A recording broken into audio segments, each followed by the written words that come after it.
Blessings, good evening. We have some questions come in, so tonight we'll endeavour to answer them.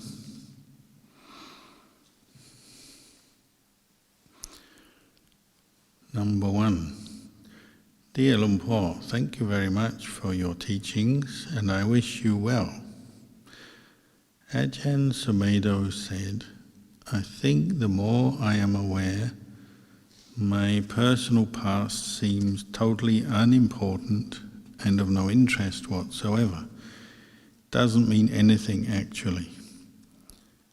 I find solace in this message as a beginner practitioner. If I am not wrong, you have also mentioned that for a practitioner, if one doesn't keep the sila, one's mind is going to be filled with regrets and guilt during practice. Is mindfulness and keeping your precepts a way to forgive and let go of your past? Thank you again for your kindness.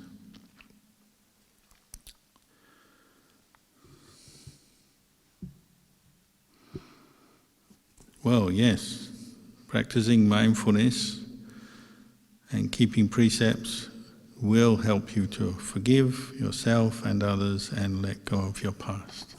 Simple answer, yes. Mindfulness is recollecting an object in the present moment. So if you're practicing mindfulness directed to the breath, means recollecting the in and out breath. To do that, you have to know the breath as it's going in, the breath as it's going out, that sensation. Which means you don't have to know much else at that time, at that moment. You just know the breath. And if you truly know the breath, then your mind is constantly coming to pay attention to the breath in the present moment.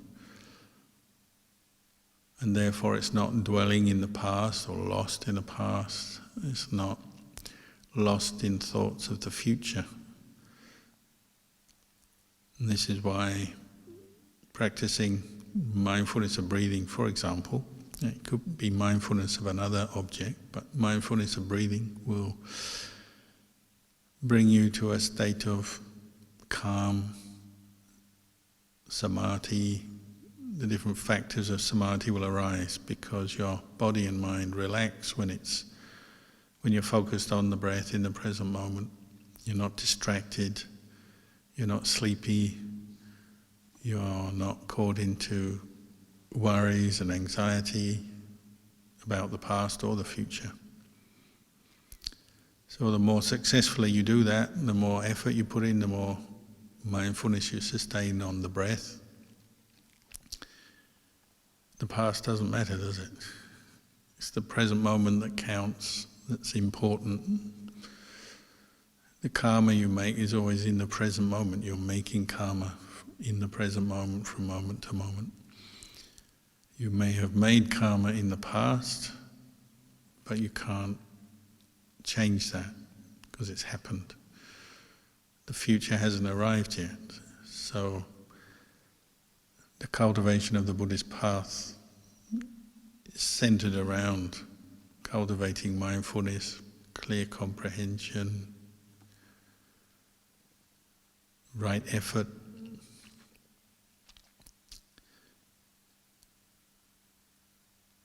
Doesn't mean to say we can't think of the past or remember the past, but you remember mindfully, with mindfulness. So you may turn to recollect past events, things you've said and done, things that have happened to you. Your aim is to maintain mindfulness as you do that, so you're not getting lost in different emotions and reactions to the past. Or if they come up, to know them as arising in the present moment. And as our mindfulness improves and our basic awareness improves, then the mind, the Buddha said, becomes more like a mirror.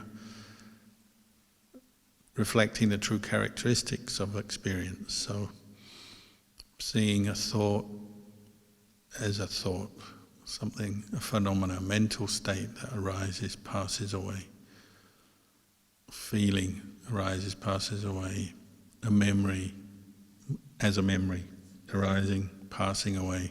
What arises, passes away is not a fixed, permanent self. It's a mental state, a mental phenomena that arises, passes away. That's the benefit of being mindful. You can then turn to see and observe those characteristics in your experience.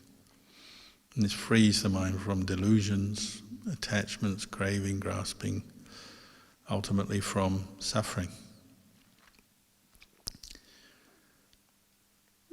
Of course, mindfulness is not just developed through mindfulness of the breathing. We can practice it with many other objects, and if your mindfulness improves, then you may just be mindful, say, of a thought.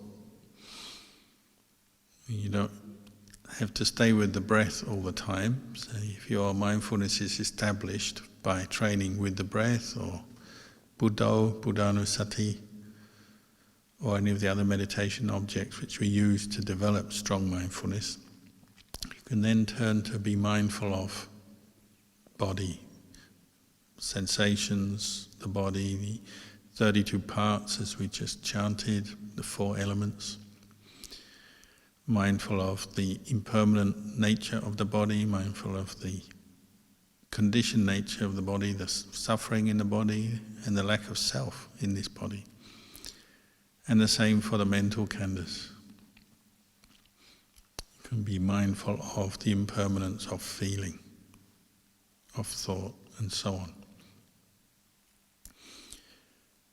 So this is why we're constantly encouraging practitioners to develop mindfulness. Precepts make you mindful. So as you've said, when you don't keep the precepts, your mind becomes very agitated, more caught into feelings of guilt, regret. That's what not keeping the precepts does to you. You know, if you kill, you steal, commit acts of sexual misconduct, you lie, you abuse others in your speech and so on, if you get drunk or intoxicated, the result of that is your mindfulness fades away and your mind goes into more unskillful, agitated states. Anger is enhanced, greed is enhanced, lust is enhanced, confusion and ultimately suffering is enhanced by not keeping precepts.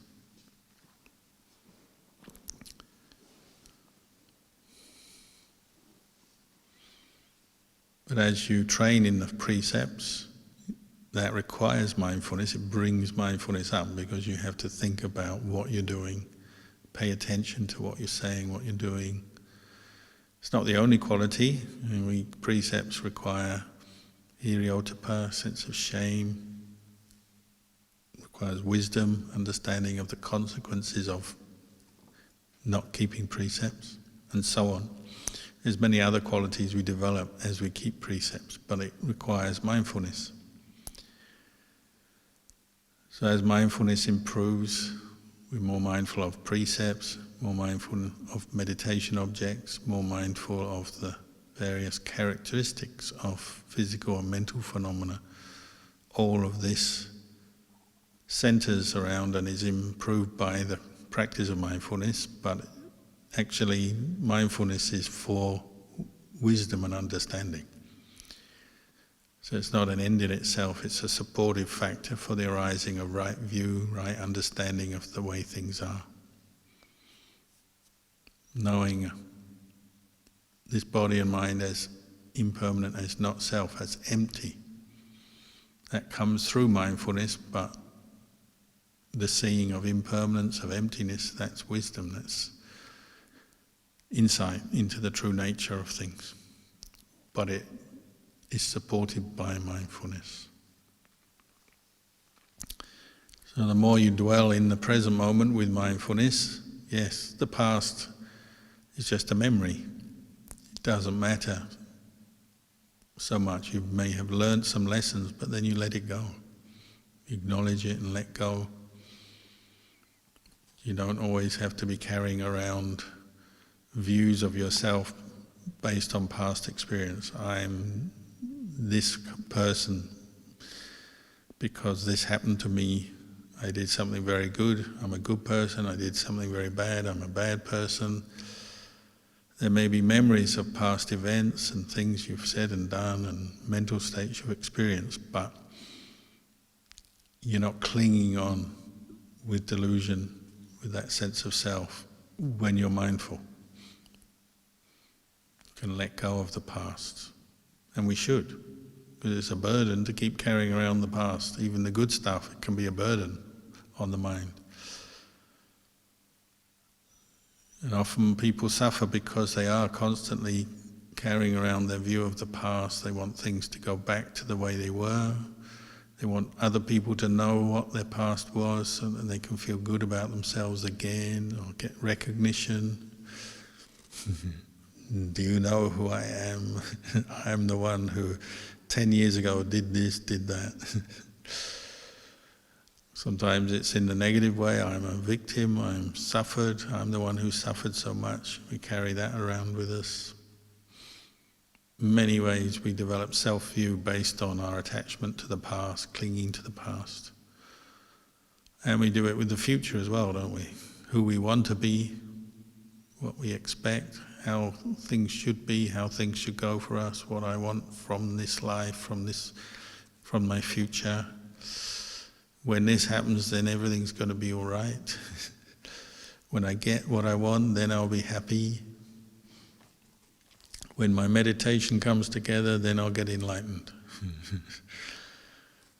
So, enlightenment, success in meditation, success in Buddhist practice is often something we're projecting into the future, and then we miss the present moment because we're not mindful of the present moment.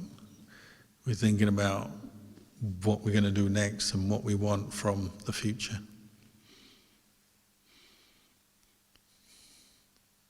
So it's not wrong to have a thought about the past, about the future, but you have to be mindful as you do it so you know it's just a thought, it's just memory. And then let go.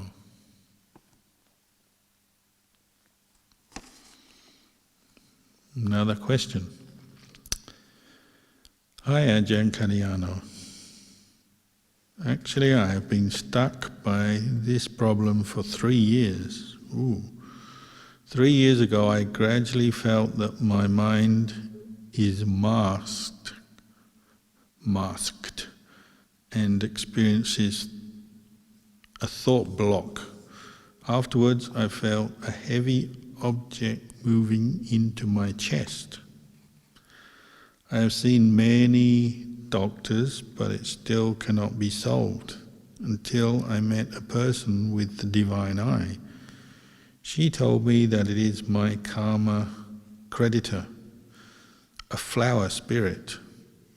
Since then, I do many merits and transfer to the spirit for 3 years already, but it still cannot be solved. Can Ajahn advise and help me how to solve it? I can't go to school because of this, and now I am ordained to accumulate merit for it. Well, if you're ordained, that is a very good way to deal with all kinds of physical and mental suffering. When you take on the precepts of a monk, your mind has to work harder, basically, go to a higher level of discipline, of mindfulness, of sila. Your sense of hiriyottapa becomes more refined. Your wisdom and insight starts to develop, maybe deepens, goes to a deeper level through that practice and training as a monk. So in summary, we say to practice as a Buddhist monk, you're making a lot of merit, perhaps more merit than as a layperson. Usually that's the case. And so if you do have various kinds of karma affecting you, plaguing you, mental suffering and pain, physical suffering and pain. Often practicing as a monk helps you to deal with it very well. You're also developing patience as a monk, and often karma requires patience. Physical ailments, tiredness, injury, illness requires patience, and monks tend to learn how to be patient with these things. Mental pain and suffering over past events, grief, sadness, loneliness, anguish. Practicing the monk's life helps you to deal with all of those very well. And you're generating a lot of positive good karma, which helps you to cope with any pain and suffering that comes up in your experience. So I've actually heard quite a few people have similar experiences to you, have a chest pain that comes up, it's for a part of their life, maybe the first part of their life didn't have it, and then it starts to emerge. Some people only notice it when they're meditating. They notice this chest pain. Some people it's just all the time. And like you, go to a doctor, try and get solutions from a doctor, get diagnosis, but can't find anything physically wrong. Nothing comes out on the scans, the tests, the blood tests, the x-ray, whatever. And no apparent reason for it. So this has, as I said, it's quite common. I usually recommend a lot of metta meditation, goodwill, meditation on loving kindness directed to oneself and then out to other beings every day as a part of your spiritual practice, as a part of your meditation practice. And if you're a monk, you're in the best position to do this. You've got time. You're in the best place, you're in a monastery or temple. You can chant, particularly say the Metta Sutta, the Kalyana Metta Sutta. Learn that chant off by heart, I would recommend. In Pali, in English, or ideally both. And also other chants will be good for helping develop metta, goodwill, so Paritta chanting, various reflections, reflection on spreading thoughts of universal loving kindness, various chants learned off by heart and reciting them frequently, regularly, develops a very good feeling of metta, not just a thought but a feeling of metta. Improves your mindfulness, improves your patience with any painful feelings in your body. And then also meditation on the feeling of metta in your chest. So gently bringing up this feeling of loving kindness in your chest, and that will counter the feeling of pain. It will soothe it, it will help your mind to accept it. And in these other people that I've met and had similar experiences to you, gradually the pain subsides and disappears, and it can disappear completely through the practice of cultivation of metta, loving kindness meditation. So I'd really recommend that. It's up to you, isn't it? You have to do it, whether you do it in the morning, the evening, or both. How long you do it, how well you develop it, that's up to you, but I would encourage you to develop it a lot. All meditation techniques, the Buddha said, bhavita bahulikata, do it a lot, do it much, often, do it often. And particularly if you have this pain, develop a skill in cultivating and bringing up the object of metta as a feeling, as a thought as well, and as a feeling as well. It's a positive emotion.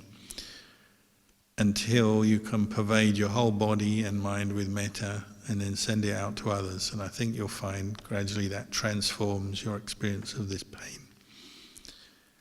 And you practice metta for beings, other beings, all beings in all realms, those you see, those you can't see, people near you, people far away from you, relatives, friends, people you are neutral to, strangers, and anyone you've harmed in the past, Whether you can remember it or not, you may assume that there probably are people you've harmed in the past through body, speech or mind. Spread metta to them. Apologize to them in your mind, ask forgiveness, wish them well. Beings you've harmed, beings who've harmed you in the past. Forgive them, let go and move on. Don't harbour any anguish in your heart, in your mind. Don't dwell on any past events with anger. Don't dwell on any thoughts of another person with anger. That's what you have to heal, to the point where you can have goodwill for yourself, for others equally, and you're not holding anger in your heart. You've let it go. And sometimes that takes a lot of regular practice before you can do it. So keep working at it, and I think you'll find you'll get good results.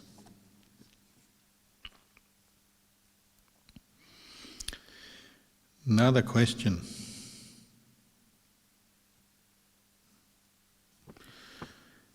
Ajahn, is memory and mindfulness the same thing? No. Memory is memory, mindfulness is mindfulness. Mindfulness we usually refer to the Pali word sati, which is sometimes translated as recollection, so very close to memory. And another way we translate is not forgetting. So very close to memory if you're practicing mindfulness of a meditation object, the breath, loving kindness, or in vipassana you're mindful, you're not forgetting the characteristic of impermanence, for example. While it's certainly using memory, is very closely linked to memory, but it particularly means paying attention to something, keeping in mind, not forgetting it. Whereas memory is a broader thing, isn't it? The ability to remember is a function of mind that we all have. It's something we can train, and training in mindfulness will boost your memory. And the Buddha pointed this out. You'll remember information better the more mindfulness you practice. You will remember conversations you had a long time ago. You will remember events with more accuracy, past events, because of the practice of mindfulness. So sometimes you meet monks who have practiced mindfulness all their life and they have such good, well-developed memories, and they can remember things that they've said and done and events from a long time before. And if you really perfect it to the level of fourth jhana, you may develop insight into recollection of past lives. But that aside, just ordinary memory functions better through the practice of mindfulness. There's one teacher, Lumpur Ben, whom some of you know. He was considered to be an enlightened arahant.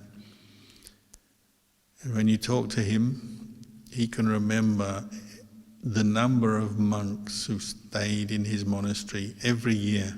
You ask him which year, going back many years, 20, 30, 40 years, he could remember each year how many monks stayed in his monastery, who they were.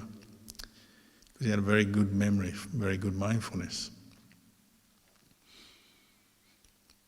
Monks can remember conversations, like another monk Lumpur Opat. People, sometimes they see him, have a conversation about some aspect of Dhamma, their problem, or asking questions about the Dhamma, the practice.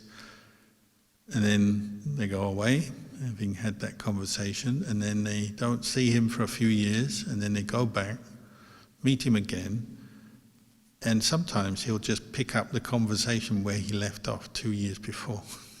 I've seen that a number of times. It's very impressive. It's almost as if they hadn't gone anywhere.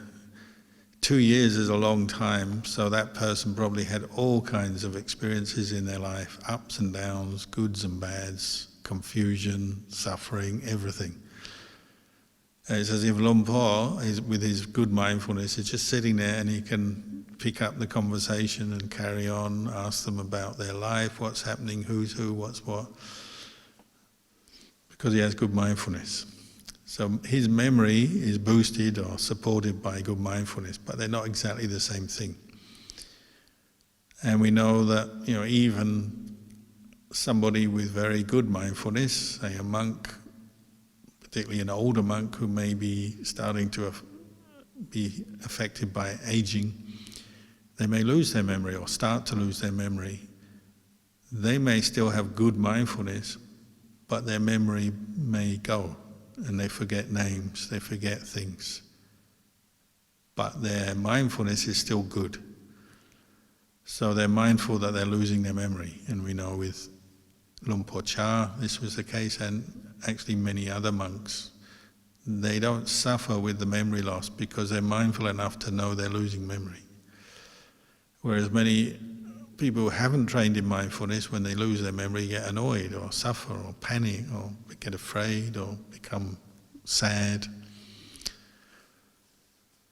So they're closely linked, memory and mindfulness, but not exactly the same. And of course, memory is also affected by other qualities such as wisdom and insight. So what you remember and how you remember will depend on how you're directing your life, you're leading your life. So some people, they don't have much interest in Dhamma or the Buddhist teaching, so they may go to listen or visit a teacher and hear a talk. They go away and they can't remember anything because they weren't paying attention. They weren't being mindful, they didn't give it much importance, and they didn't understand the concept. So they go away and they misunderstood it, or they just didn't remember anything.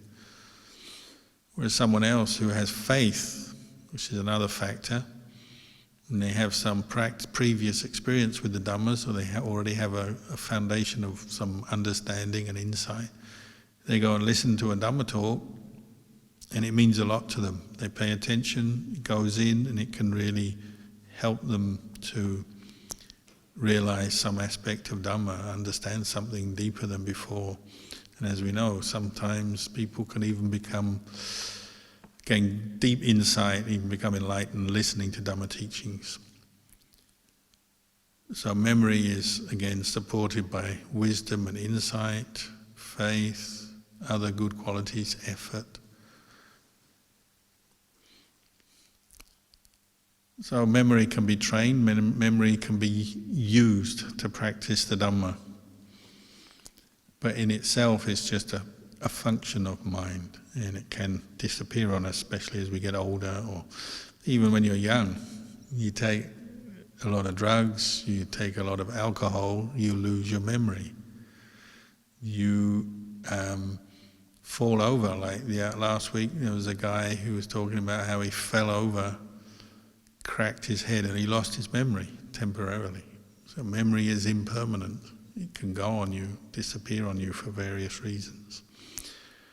But it's also part of being a human being, and it's something you can train and develop, and it's a very useful quality, and you need to train your memory to learn things, to achieve things, whether it's memory of how to do business, and so your business is successful, or do medicine so you can be a successful doctor, or build, you have to remember the techniques for how to build, and so on. You can train memory and then you can use it to your advantage. And mindfulness will help as well, but it's not exactly the same thing.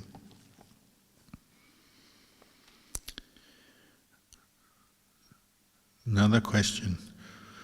One moment you feel fine, another moment you feel stressed or unhappy.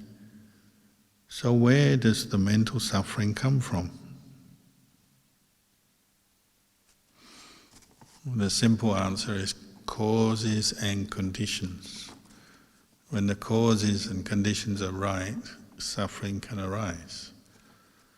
So the causes and conditions may be, as we were saying earlier, previously you hurt somebody, physically, verbally, or even just mentally thinking a lot of negative thoughts. Then that's over with, that's been said and done and dusted and finished, and then you're going along and then you have a memory of what you previously said or did, and you don't feel very comfortable with yourself because at this moment you're recognizing that was a negative, unkind, unwholesome, unskillful thing that you said, did or thought. And so you feel uncomfortable in your own mind. You feel some pain remembering. So those are the causes and conditions. Maybe triggered by something external. You see a person who you previously have had a negative thought about coming towards you, and you feel uncomfortable because you remember what you previously thought or said or did. Just seeing the person. So it's a visual image, triggers memories, and then negative emotions may arise. It can be the other way around. It can be you see somebody and it triggers pleasure and happiness, remembering good times and things that have happened. So again, memory and perception, we said, the way you remember, the way you perceive things, will trigger happiness, suffering, pleasure, pain, on the mental level, depending on the significance you give to what you see, hear, taste, smell, touch, and then internally how you remember things and the thoughts that come up. And people always say, oh, where did this thought come from, this terrible thought I had? It's like, it just came out of nowhere. Well, it seems like that, but actually there's causes and conditions that have led up to that thought arising. Probably you've thought it before, and now it's a repeat of what went on before. Sometimes it's external causes, sometimes it's internal, but there will be things, causes and conditions prompting it. But as you practice, you're changing the causes and conditions, so maybe suffering will arise less and less because your karma is changing, your mind, your perceptions change, the way you look after your mind changes, the way you think, the way you develop your mind in different situations changes for the better. So then your experience of suffering will be reduced. And the Buddhist practice is dependent on that principle. An arahant has abandoned greed, anger, delusion. They still live in the world and they still have 6 senses, but they no longer react with suffering or experience mental suffering because they've trained themselves and they removed the causes and conditions from their mind. The ignorance, the delusion, the attachments that would trigger suffering are gone. Whereas the ordinary person is still beset by craving and attachment and ignorance, and so they still get suffering. And it sometimes seems endless, and sometimes seems like it comes from nowhere, and they feel really down and defeated by their own suffering because it's like, where did this come from? So you have to practice, cultivate the path, sila, samadhi, panya, mindfulness, wisdom. And this is cultivating the good causes and conditions and starting to expose where suffering comes from, how to deal with it, how to abandon it. So it's a process we call it the process of awakening to the truth, removing the ignorance and the attachment that underlies suffering, so then suffering starts to fade.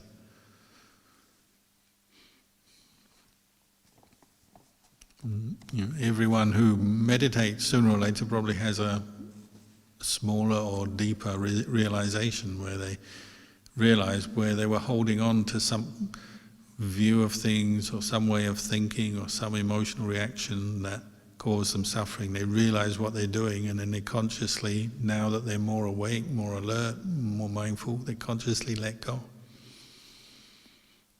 And they can build on that and learn from that. That's wisdom.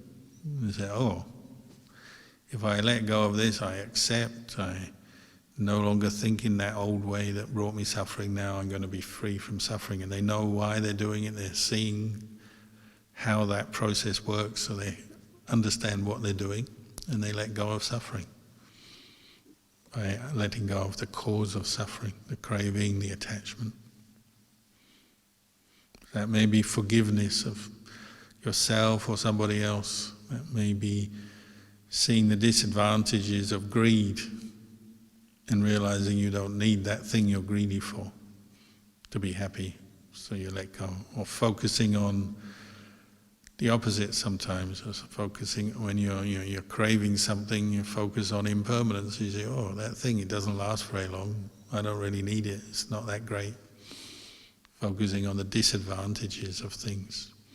There's a whole array of ways we develop wisdom to help free our mind from suffering.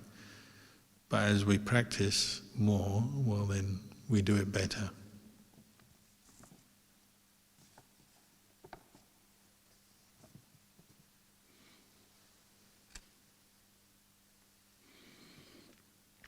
Last question. Ajahn, are mood states included in the 5 khandhas? Are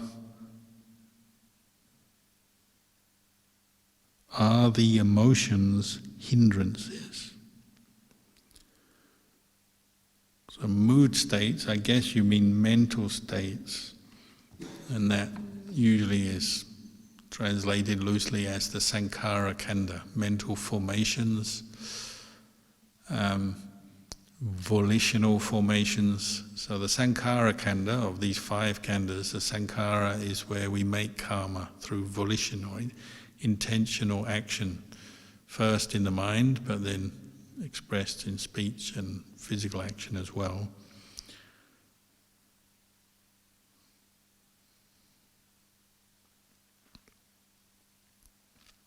So yes, moods, mental states are included in the 5 khandhas. Are the emotions hindrances? Anything is a hindrance if you attach to it.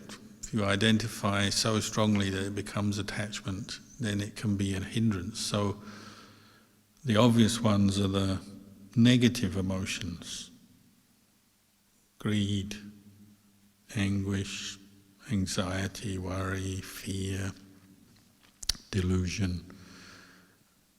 These are the more obvious hindrances, and we often call them negative emotions, mental defilements. They have a defiling nature of the mind. They're taking away the happiness of the mind, the peace of the mind. They darken the mind. They lead to mental proliferation, endless thinking, uncontrollable thinking. Different kinds of suffering accompanied by unpleasant feeling, mental feeling, and sometimes triggered by physical pain as well, but unpleasant mental feeling accompanies these hindrances. When you go beyond the hindrances, states of calm, samadhi arise. It's accompanied by pleasant feeling, better. Inner happiness, not dependent on external objects, now dependent on cultivating the qualities of effort, mindfulness, clear comprehension, piti, sukha. Piti means joy, sukha means happiness. But on the most subtle level, it's still possible to identify and attach strongly to states of samadhi and the happiness of samadhi, what you might call positive emotion. So that's something we still have to reflect on, the impermanent nature of samadhi. Samadhi is still a sankhara, a mental state. It arises, passes away due to causes and conditions. It's not self, it's impermanent, it's not self. Not to be clung to as self. And as one's practice progresses, maybe one experiences more times states of calm arise, maybe for longer, maybe more deeply experience more profound happiness. These states of calm can be the basis for attachment and clinging. Maybe you've had states of peace, calm, samadhi before, and then you can't attain them again, so you get annoyed, upset with yourself, maybe blame others, blame yourself, disappointment. These states of calm, the happiness of samadhi fades, defilements can re-emerge, greed, anger and delusion. So we still have to reflect on the impermanent and nature of samadhi and the lack of self in samadhi. Nevertheless, that doesn't mean to say don't attain samadhi or don't practice and cultivate samadhi. It just means see the danger of attaching to it. So positive emotion can still be a basis for attachment, but more important are the negative emotions, which we call hindrances. They're to be seen, to be known, and then we find skillful ways to let them go. Because hindrances hinder us at every turn. Not just in meditation. You're doing a job of work, hindrances stop you concentrating, stop you completing that. Talking to your friend, hindrances come up. You might get irritated or distracted or fall asleep, heaven forbid. You're talking to your best friend and you just fall asleep. Hindrances hinder us in every way in life, not just in meditation. So we're always working with them to overcome them. Someone was talking about road rage today. They had experienced road rage. Somebody else got angry with them the way they were driving, I guess. And you have to deal with your reaction as someone is angry with you. Maybe you get angry. It's a hindrance. And you know, it's nothing to do with sitting meditation. That is just a situation has arisen. Anger is triggered. That's a hindrance. So at every turn, at every stage of life, hindrances can arise, so we have to keep cultivating mindfulness and insight to go beyond them, let go of them.